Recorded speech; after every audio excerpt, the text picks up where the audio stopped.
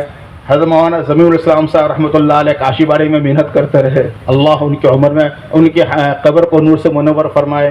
حضرت مولانا خلیل صاحب دامت برکاتہم آپ کے علاقے میں محنت کرتے رہے، والد صاحب رحمۃ اللہ علیہ اس طرف محنت کرتے رہے، پامل ہاٹ کی طرف مولانا امام صاحب محنت کرتے رہے، خود حضرت مولانا ظاہر صاحب جو یہاں پر بیٹھے ہیں یہ یہاں گودا ہاٹ میں 14-15 سال محنت کرتے رہے، اور وہاں لودھن میں ابھی آتے آتے بتا رہے تھے کہ مولانا اس طرح کی بھی حالت ہوئے کہ مروا کی روٹی اور چٹنی، مرچائی کی چٹنی ہمیں ناشتہ میں ملتا تھا، اور اس طریقے سے ہم نے 14 سال یہاں گودا ہاٹ میں گزارے۔